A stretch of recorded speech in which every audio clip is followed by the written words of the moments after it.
말세 그리스도의 좌담 기록.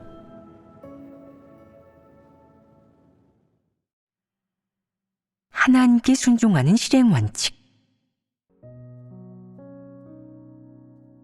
요즘 사람은 모두 욥이 참된 믿음을 갖고 있다며 부러워한다. 하지만 욥이 어떻게 체험했는지, 왜 그가 참된 증언을 할 수 있었는지, 이런 세부 사항을 너희는 교제한 적이 있느냐? 그의 평소 생활은 어떠했는지, 그는 삶 속에서 어떻게 하나님과 교류하였는지, 그가 한 모든 일에서 그가 진리를 구하는 사람이라는 것을, 하나님께 순종하고 하나님의 지배와 안배를 받아들이는 사람이라는 것을 어떻게 알 수 있는지, 이런 것들은 세부 사항과 관련이 있지 않겠느냐? 이는 요즘 사람들에게 부족한 진리 추구의 세부 사항과 관련이 있다.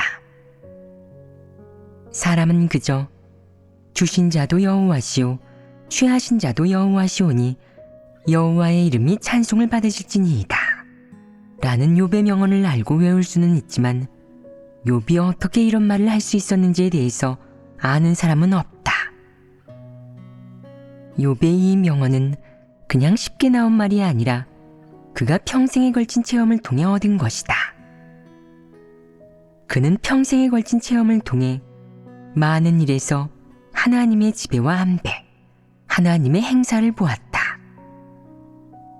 욥은 자신의 모든 재산은 하나님이 베풀어 준 것임을 알았기에 어느 날 그것들이 사라졌어도 그 또한 하나님이 거두어 간 것이니 하나님이 어떻게 하든 하나님의 이름이 마땅히 찬송을 받아야 한다고 결론을 내렸다. 그렇다면 이 결론은 어떻게 도출해낸 것이겠느냐? 과정이 있지 않았겠느냐? 이는 요즘 사람의 진리 추구길과 관련이 있다. 즉, 어떻게 해야 이런 결과와 수확을 얻을 수 있는지와 관련이 있다는 것이다. 이런 수확은 하루 이틀 만에 얻어지는 것이 아니며 3년에서 5년 만에 얻어지는 것도 아니다. 이는 사람의 삶 속 모든 소소한 것들, 모든 세부 사항과 관련이 있다. 욥은 입으로만 하나님을 믿은 것이 아니다. 그는 진심으로 하나님을 믿는 사람을 대표하는 전형적인 인물이다. 그는 모든 일을 하나님께 기도했다. 늘 잔치를 베풀어 즐기는 자녀의 생활 때문에 매우 불안했던 그는 하나님께 기도하고 맡겼다. 소와 양을 어떻게 키울 것인가에 대해서도 분명 늘 하나님께 기도하고 모든 것을 하나님의 손에 맡겼을 것이다. 만약 그가 이방인처럼 가축을 키울 때 사람의 뜻에 따른 계획과 타산을 가지고 있었다면, 자신의 두뇌와 상상만을 따라 온갖 방법을 강구해 자신이 계획한 목표를 달성하려 했다면, 설령 많은 실패와 좌절을 겪는다 하더라도 그가 하나님의 손, 하나님의 주제와 안배를 볼 수 있었겠느냐? 만약 그가 늘 하나님께 기도하지 않았다면 하나님의 축복을 체험할 수 없었을 것이다. 그러면 일반 신자처럼 그렇게 늘 소극적이고 연약했을 것이고, 어쩌면 반발하는 정서까지 생겼을 수도 있다. 다들 하나님이 존재한다고 하는데 내가 하나님을 믿어도 하나님은 내 계획대로 나를 축복해 주시지 않잖아. 나는 매일매일 하나님을 경배하고 제사를 올리고 있어. 하나님이 존재한다면 내가 원하는 것보다 더 많이 축복해줘야 마땅하잖아. 어째서 지금 이 목표를 달성하지 못한 거지? 하나님이 대체 존재하는지 뭐라고 단정지어 말할 수 없어. 하나님의 존재에 의문을 가졌을 수도 있다. 이는 부정적인 영향이다. 한편으로는 하나님의 손을 보지 못하고 하나님의 주제와 안배를 볼 수 없었을 것이다. 또 한편으로는 여전히 하나님을 원망하고 하나님에 대한 오해, 반감, 패역이 생기게 되었을 것이다. 사람이 하나님을 믿을 때 자신의 길을 가면서 늘 복을 얻고자 한다면 결국 주신 자도 여호와시오 취하신 자도 여호와시오니 여호와의 이름이 찬송을 받으실지니이다 라는 욥의 말을 할 수 있겠느냐? 이런 체험인식이 생길 수 있겠느냐? 절대 생길 수 없다. 왜 생길 수 없겠느냐? 이는 무엇이 문제이냐? 그가 하나님의 주제를 믿지 않고 하나님께 구하지 않으며 사람의 방법으로 해결하기 때문입니다. 사람은 왜 하나님을 의지하지 않고 머리를 쥐어짜면서 사람의 방법으로 자신의 목표를 이루려 하겠느냐? 계획을 세울 때 그는 하나님의 뜻을 구하였느냐?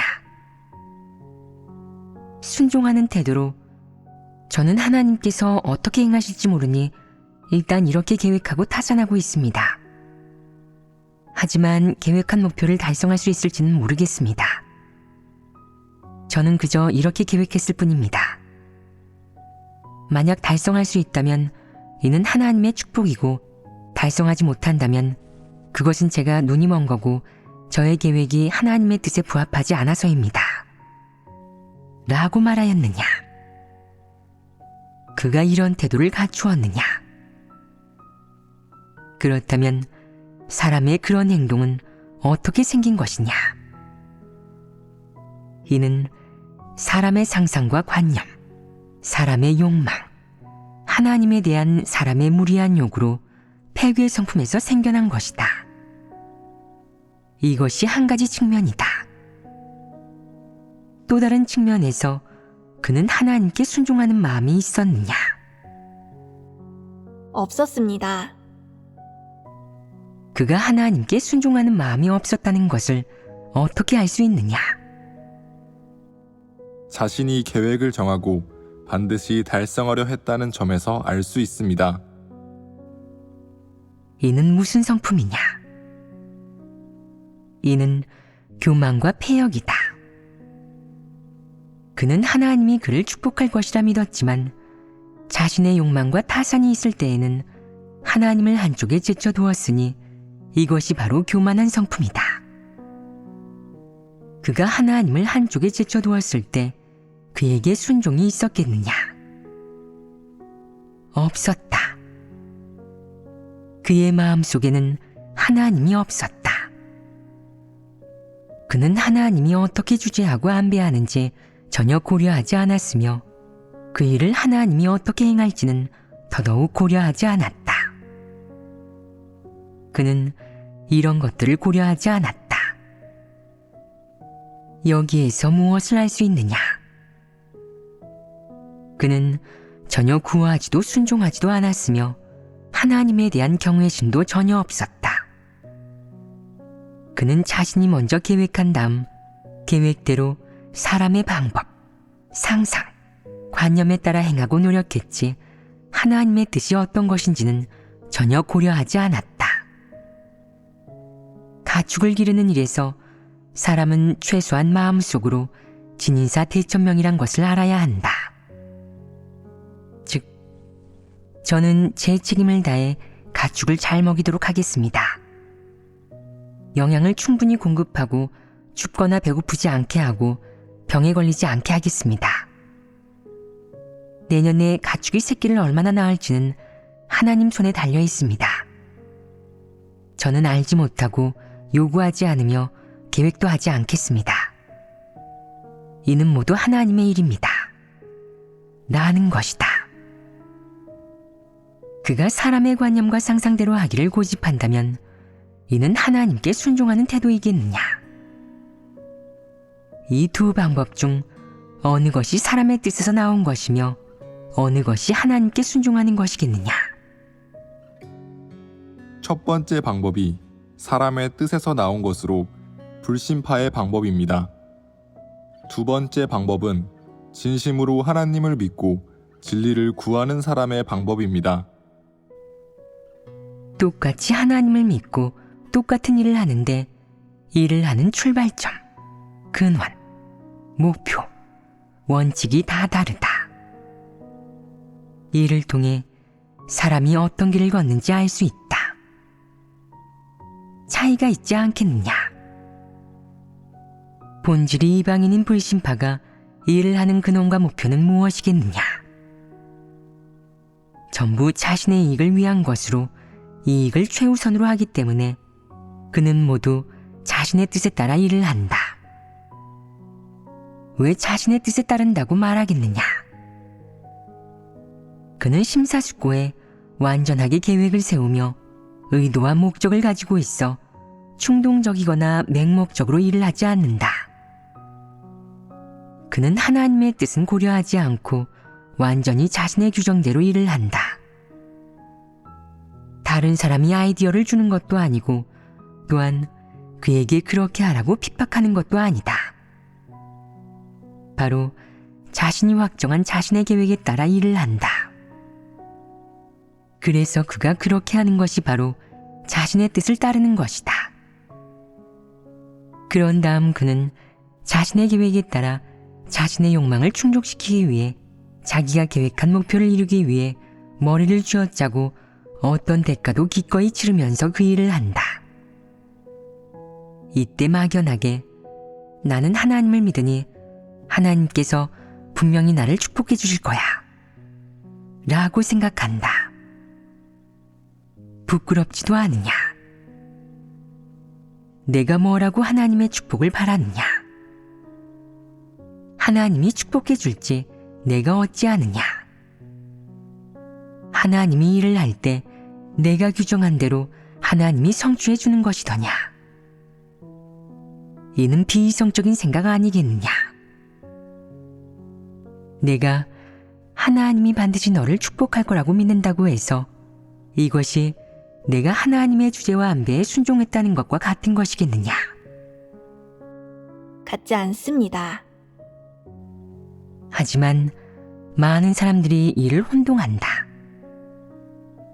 그는 저는 하나님이 축복하실 거라고, 저의 모든 것을 지켜주실 거라고, 저의 염원을 이루어 주실 거라고 믿어요 라고 말한다. 그는 이것이 하나님께 순종하는 태도라고 생각하는데 이는 잘못된 것 아니겠느냐? 이는 잘못된 것일 뿐만 아니라 하나님에 대한 폐역이자 모독이다. 하나님이 너를 축복할 것이라고 믿는 것이 내가 하나님의 주제와 안배에 순종한다는 것을 의미하지는 않는다. 이는 전혀 별개의 일이다. 너의 이 말은 완전히 교만한 본성의 지배를 받은 것으로 진리 원칙에 부합하지 않는다. 방금 교제한 하나님을 거역하는 행실의 본질은 무엇이겠느냐? 그 근원을 분석해보자. 진리를 약간이라도 실행하였느냐? 약간의 순종이라도 있었느냐? 마음속에 하나님의 자리가 있었느냐? 하나님을 경외하는 마음이 있었느냐? 없었습니다. 너희가 모두 없다고 대답했는데 그렇다면 구체적으로 어떤 측면의 모습들이 있느냐? 이를 대조하고 분석할 줄 알아야 한다. 내가 분석할 줄 알면 자기 내면의 상태를 가늠할 줄 알게 되고 내가 실행한 것이 원칙에 부합하는지 진리를 실행하고 있는 것인지를 가늠할 줄 알게 된다. 우선 사람이 스스로 먼저 계획하고 진리를 구하지도 않는데 여기에 순종이 있겠느냐? 없습니다. 순종이 없다면 어떻게 실행해야 순종하는 것이겠느냐? 우선 하나님의 뜻을 구해야 합니다. 하나님이 너에게 명확한 뜻을 알려주지 않는 일은 매우 많다. 그렇다면 내가 어떻게 해야 진리를 실행하는 것이라 확신할 수 있겠느냐? 하나님께 기도해 확신해야 합니다. 내가 여러 번 기도해도 하나님의 뜻을 깨닫지 못하면 어떻게 해야 하겠느냐? 맹목적으로 하지 말고 먼저 그렇게 할 필요가 있는지, 하나님이 안배한 것인지, 그럴 조건이 되는지, 너의 계획을 이룰 수 있는지 살펴보아야 한다. 이룰 수 없는데도 계획을 세우려는 것은 비이성적인 행위 아니겠느냐? 너의 계획과 생각이 현실적인지가 매우 중요하다. 내가 마음속에 일단 이렇게 계획하고 있자. 하나님께서 축복해 주시면 혹시 이보다 더 많은 것을 얻을지도 몰라. 나는 요행을 바라는 마음을 가진 채 자신의 뜻에 따라 무리하게 나서는데 야심과 욕망이 크고 교만하고 야만적이다. 사람의 계획과 규정은 종종 편차가 있기 마련이라 사람이 실행해서는 안 된다. 사람이 진리나 하나님의 뜻을 깨닫지 못할 때 사람의 계획과 규정이 정확할 수 있겠느냐? 하나님 뜻에 부합할 수 있겠느냐? 꼭 그런 것은 아니다. 사람이 간파하지 못하는 일이 많아 사람이 결정할 수 없고, 사람의 규정과 계획은 종종 사람의 상상, 사람의 추측과 판단이기 때문이다. 또한 진리를 깨닫지 못한 사람은 만사가 하나님의 손안에 있으며 모두 하나님의 지배와 안배가 있다는 것을 간파하지 못하기 때문이다. 너는 하나님의 손이 무엇을 하고 있으며 하나님의 뜻이 무엇인지, 사람에게 어떤 사역을 하고 있는지 알아야 한다. 너의 계획과 결정이 하나님이 하려는 사역과 어긋나거나 하나님의 뜻과 반대되면 그 결과는 무엇이겠느냐? 사람의 계획이 반드시 실패하는 것이다. 이 일을 통해 너는 사람이 계획해서는 안 되며 계획 자체가 잘못된 것이라는 것을 분명히 알아야 한다. 그렇다면 사람이 어떻게 실행해야 올바른 것이겠느냐? 순리에 따른 법을 배우고 꿰뚫어 볼 수 없는 일을 맹목적으로 하지 말아야 하며 계획하지 말아야 한다. 내가 많은 일을 꿰뚫어 보지 못하니 도중에 어떤 문제들이 생길지 모른다. 사람의 계획에 이런 돌발 상황이 있느냐? 절대 없다. 그러니 사람의 계획은 모두 사람의 상상으로 모두 공허하고 실제적이지 않은 것이다. 그렇다면 사람이 어떻게 해야 하겠느냐? 한편으로는 하나님께 순종하는 마음을 갖고 자신은 어떠한 계획도 하지 말아야 한다. 다른 한편으로는 사람의 책임과 본분을 다해야지 형식적으로 대해서는 안 된다. 내가 계획하고 규정한 일의 성사 여부는 하나님의 손에 달려있다. 내가 조금 계획했어도 하나님이 많이 줄 수도 있고, 내가 많이 계획했어도 그렇게 많이 얻지 못할 수도 있다. 이런 체험을 여러 차례 반복하다 보면 너는 어떤 일도 사람의 의지와 계획에 의해 바뀌는 것이 아니라 하나님이 어떻게 안배하고 주재하는가에 달려있다는 것을, 모든 것이 하나님의 손에 달려있다는 것을 발견할 수 있다. 이렇게 체험을 반복하다 보면 사람은 하나님이 모든 것을 주재한다는 것을 확실히 체험하게 된다. 내가 마음속에서부터 하나님이 모든 것을 주재한다는 것이 진실임을 확증하면 너는 진리를 얻게 된다. 이는 체험을 통해 수확한 것이다. 때로는 내가 잘 계획했어도 세상 일이란 언제나 예측하기 어려운 법이라 내가 상상하지 못한 많은 특수한 상황이 생길 수 있다. 너의 상상과 계획을 뛰어넘는 많은 일에 대해 너는 어떻게 해야 할지 알 수 없게 된다. 너의 계획 중 어디에서 실수가 생겼는지, 성공할지 실패할지, 사람이 무엇을 할 수 있고 할 수 없는지를 내가 알지 못한다. 자기도 모르는 사이에 너는 많은 일들이 사람이 예상할 수 있는 것이 아님을, 사람의 계획과 상상의 범주 안에 있지 않음을 느끼게 된다. 이때 너는 어떤 결론을 도출할 수 있겠느냐? 하나님이 모든 것을 주재하신다는 결론을 도출할 수 있습니다. 하나님이 모든 것을 주재한다는 것에는 세부 사항이 있다. 만약 하나님이 너에게 주지 않으면 내가 아무리 고생을 하고 목숨을 걸어도 소용이 없다. 하나님이 너를 축복하면 만사형통하고 모든 일이 순조로워 아무도 막을 수 없다. 그러면 너는 그 일을 정말 하나님이 결정한다는 것을, 하나님이 내가 계획한 일을 똑똑히 알고 있다는 것을, 모든 것이 하나님의 손안에 있다는 것을 발견하게 된다. 이런 체험으로 너는 자신도 모르게 마음속에 하나님의 주제에 대해 정확한 깨달음과 인식을 갖게 된다. 어떤 깨달음과 인식이겠느냐? 너에게 베풀어준 이는 하나님이라는 것이다. 하나님이 거두어 가려 한다면 내가 아무리 하나님께 순종하는 마음이 있어도, 내가 아무리 하나님을 잘 인식하고 있어도 하나님이 거두어 가야 할 때가 되면 거두어 갈 것이다. 모든 것이 하나님의 손에 달려 있고 하나님이 모든 것을 예정하고 안배한다. 너는 스스로 선택을 해서는 안 된다.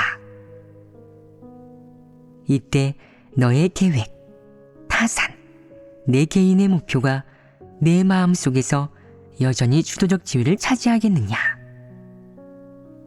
그렇지 않다. 이런 사람의 계획과 타산은 자신도 모르는 사이에 희미해지고 포기하게 된다. 이런 것들이 어떻게 대체되었느냐?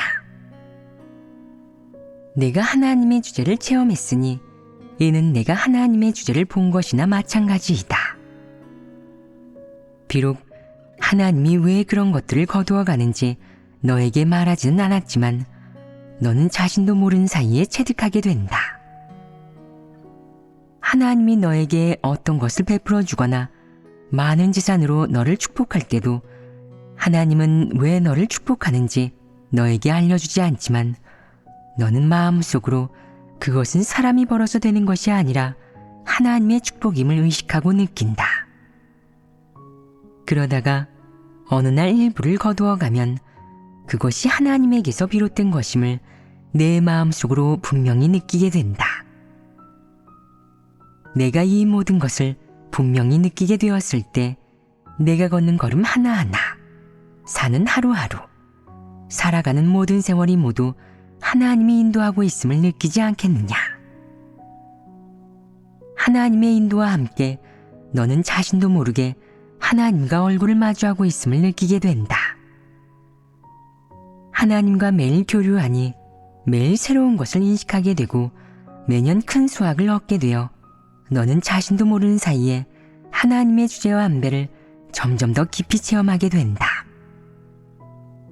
이 경지까지 체험하게 되면 내 마음속에 하나님의 자리가 있지 않겠느냐? 내 마음속에 하나님의 자리가 있다면 내가 하나님에 대한 경외심을 갖게 된 것이니 어떤 물건, 사상이론이 너를 미혹시켜 너를 곤혹하게 하고 내가 하나님을 떠나게 할 수 있겠느냐? 이는 불가능하다.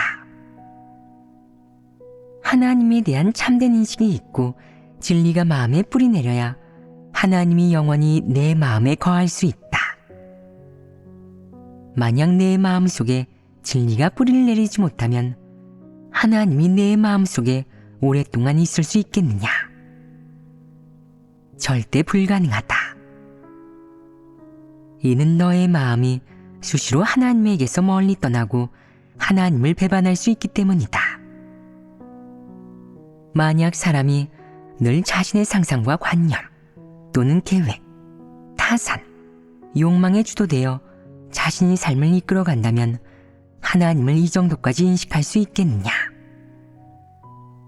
그러니 욥처럼 하나님께 순종하려면 너의 체험과 실행의 길이 올바라야 한다고 말하는 것이다.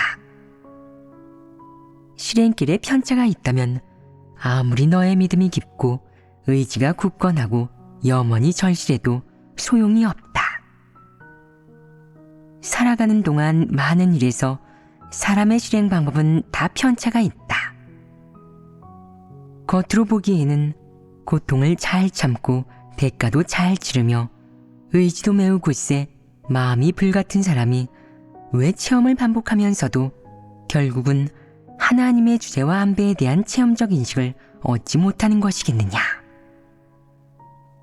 바로 사람의 실행 방법에 편차가 있어 사람의 주관의식, 사람의 관념 상상, 사람의 계획이 늘 주도적인 위치를 차지하기 때문이다.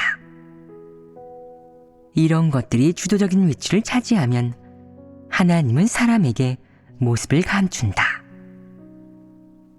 하나님 말씀에서 나는 거룩한 나라에는 나타나고 더러운 땅에는 모습을 감춘다. 라고 하였는데 더러운 땅은 무엇을 가리키는 것이냐? 바로 사람의 각종 욕망, 타산, 규정, 심지어 사람의 선의와 사람이 옳다고 생각하는 속셈을 말한다. 이것들이 너에게 행하는 하나님의 역사를 가로막는다. 이것들이 내 앞에 장벽과 같이 너를 단단히 가로막고 있어 내가 계속 하나님의 주제를 볼 수 없고 체험할 수 없는 것이다. 내가 하나님의 주제를 볼 수 없고 체험할 수 없는데 하나님의 주제를 인식할 수 있겠느냐? 너는 영원히 하나님의 주제를 인식할 수 없게 된다.